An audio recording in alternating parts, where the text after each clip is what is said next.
99% of athletes do not use the stopwatch properly. And I'm going to break down exactly what you should be doing with your stopwatch to become the most explosive, the fastest, the most agile, the most dominant athlete on the field or court.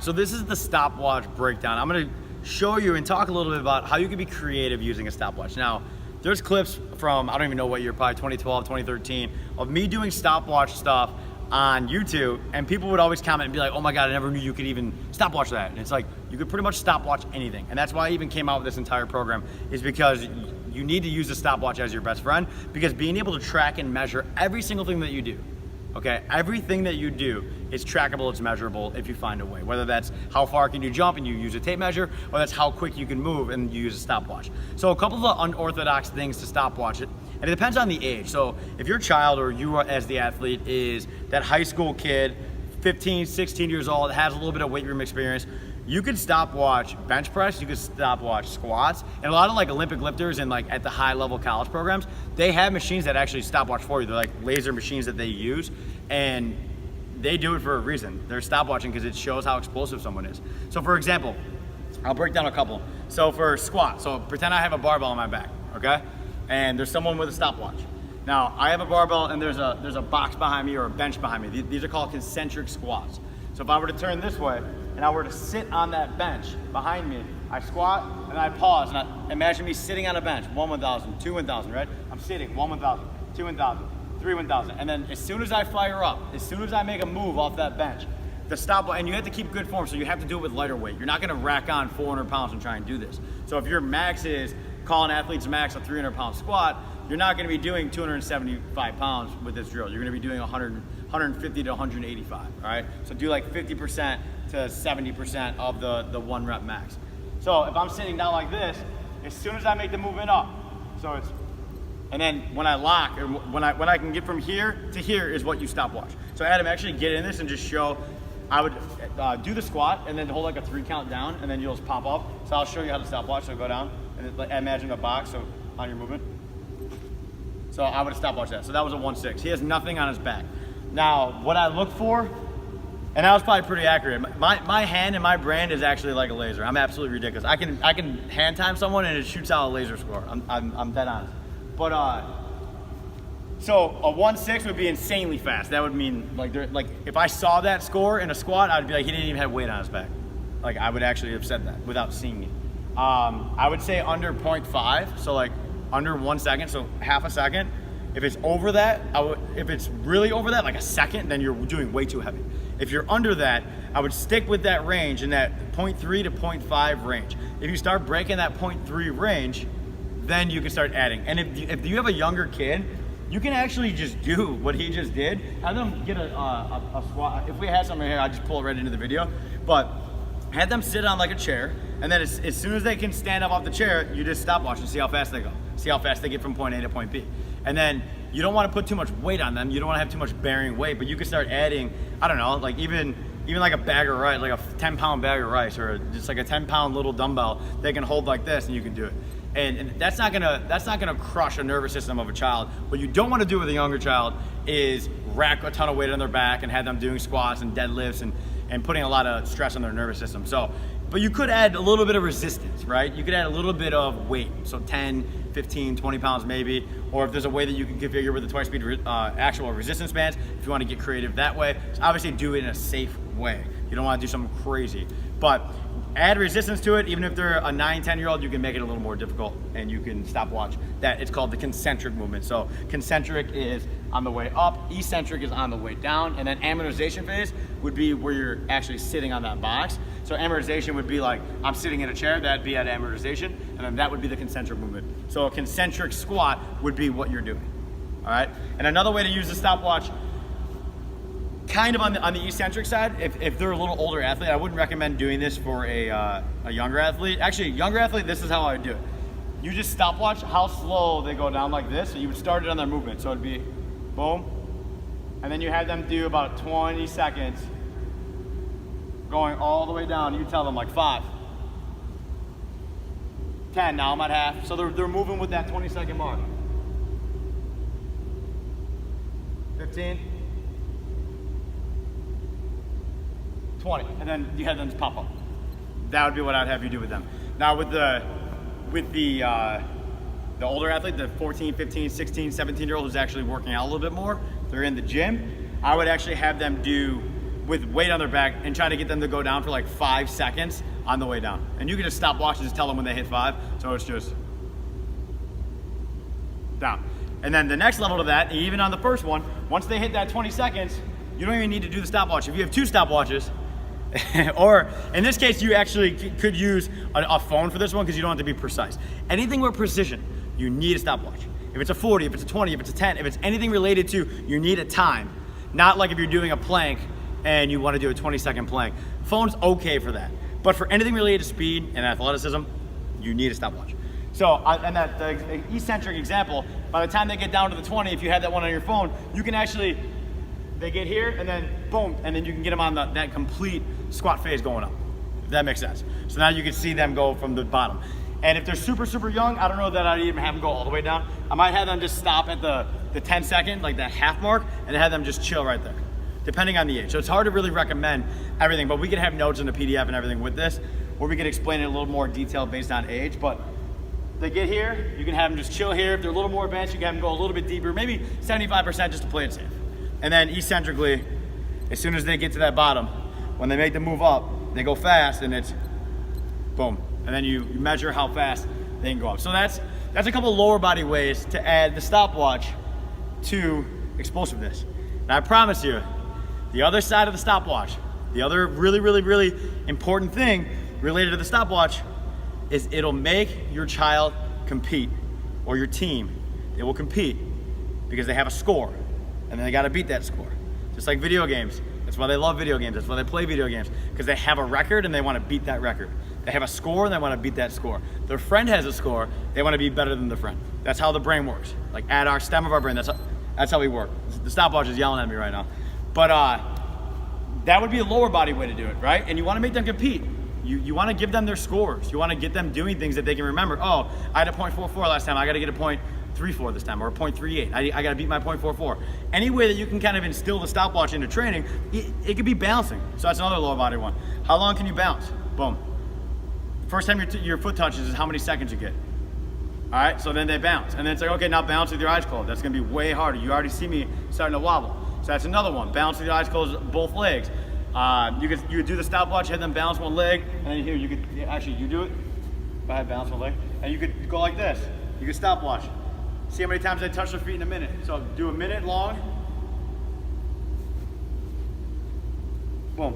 And then that would be one touch, and we go for that full minute. So these are a few different ways, and we can kind of organize it a little better in the PDF, but just understand that there are different things you can do with the stopwatch that will completely rewire the way that your athletes work or your child works. They're gonna want to compete. They're gonna want to do training. They're not gonna wanna play Fortnite. They're gonna wanna beat their .44. I promise you, that is how it works. I've trained thousands and thousands of athletes.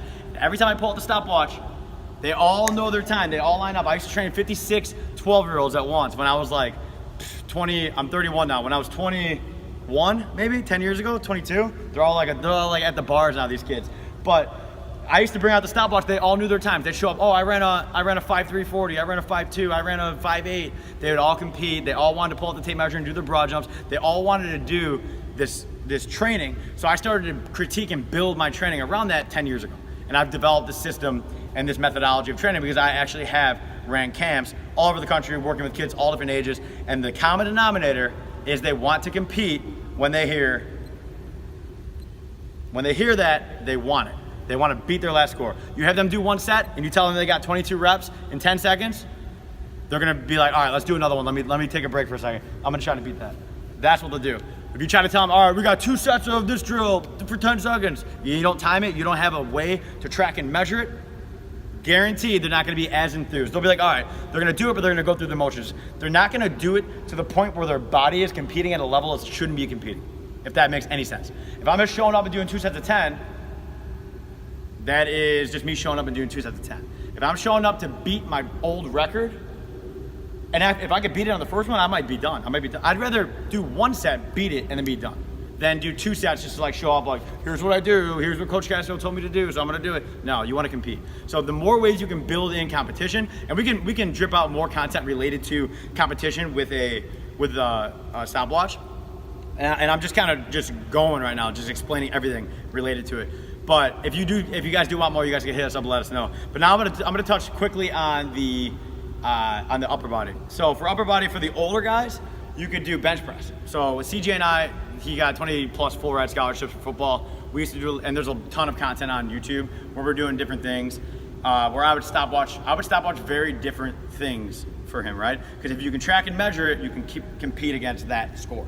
And that's how we did all of our training with CJ. He went from 170 pounds running a 5.3 to 212 pounds running a 4.37 in his high school career. We met in November of his freshman year, and then he ended up getting 20 plus full rides, 4.37, 212 pounds, 39-inch vert, 10.3 broad, like you name it. His shuttle was a 4.1. The other day he actually bench pressed at University of Wisconsin. I think he bench pressed 430 pounds, 405 pounds, just with he smoked it. So he's very, very, very, very explosive. That's a name that you will hear more about. But so for the bench, now there's a 1 rep, obviously. So if you unrack the bench, if you have an older child, I wouldn't recommend doing this with any kid that doesn't have any experience in the weight room. But if you unrack the bench, you're laying on the bench and you have it here like this, right? Imagine me laying. As soon as I break to go down is when the stopwatch would start, and then it would stop as soon as I can get it back, right? So it's bink, bink, and then it would go back when my hands get to where they started. So it's stopwatch go, stopwatch stops. Now, so that's the 1 rep. Then there's a 3 rep. So you can go boom, boom, boom, and then on the 3rd rep, when they can rack it, is when you would stop it. And then there's a 5 rep. So we would do 1, 3, and 5, and then we would time it. And we'd use different weights. So with CJ, at high school, he was benching 335 pounds. At 16 years old, which is absolute specimen. But when I met him, he was benching 185. He went up 150 pounds on his bench, almost doubled his bench in high school. So we were doing training like this. We were doing training just like that. Now for the youth guys, and this is one of my favorite exercises. I've actually talked about it a little bit on social media, not too much. A guy by the name of John, not gonna say his last name, but one of the best trainers in the world. He taught me this, and he learned it from like an old school Olympic guy, Olympic lifter, one of the best in the world. It's basically like a static push-up where with the stopwatch, you can have them, so I'll just start the watch. So you have them just get here at 90 and they hold. And you can have the watch in front of your kid, and then you can have them work on, as soon as they hit 10 seconds, boom, explode up. And then they can rest.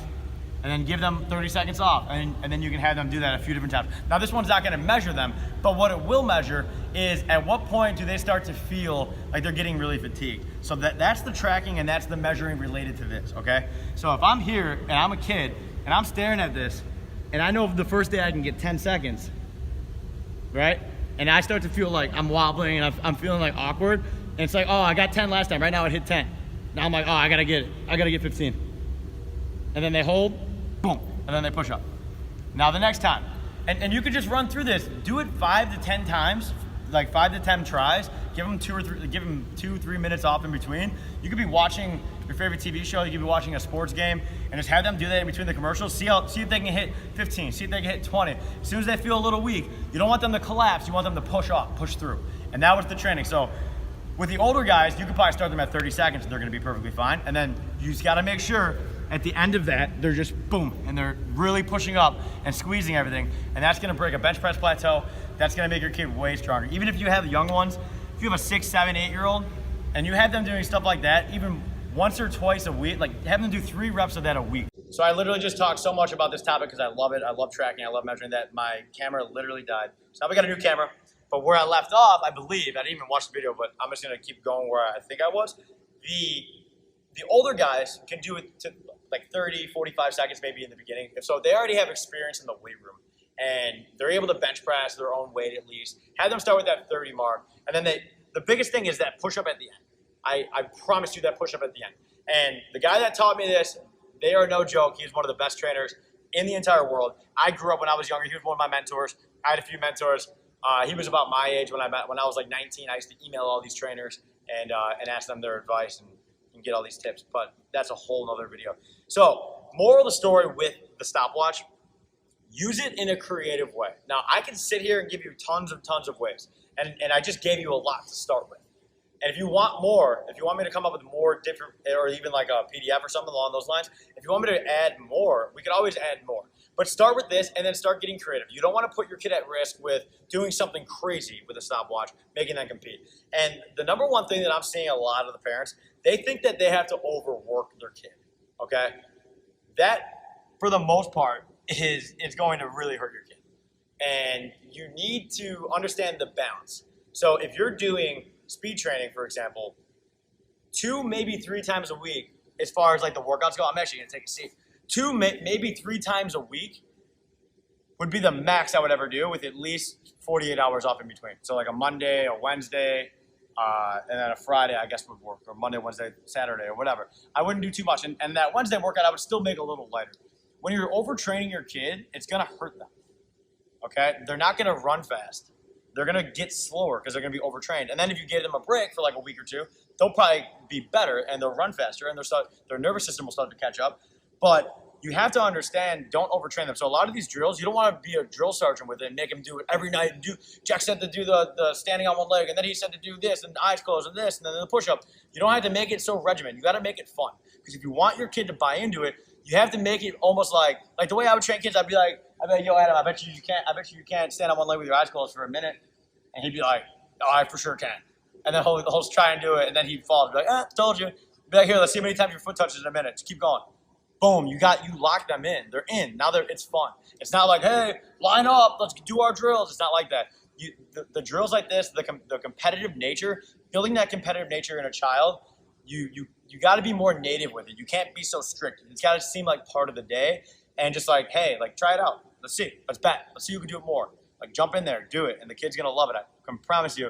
That's how I built Twice Speed. That's what I did. That's how I ran my camps. That's what no other trainers were doing, and all the kids wanted to come. I used to have the parents ask me to babysit their kid, literally, because they love being around me, because the energy of, yo, let's compete, let's go, and they like that, and the parents like that. So you have to instill that in your kid. If you think your kid's lazy or not competitive or not motivated, you just have to make it fun, right? And the stopwatch is something that's going to do that. So guys, if you haven't already, be sure, subscribe to the channel and turn on the notifications so you do not miss a video. And if you guys want any more videos like this, just let us know.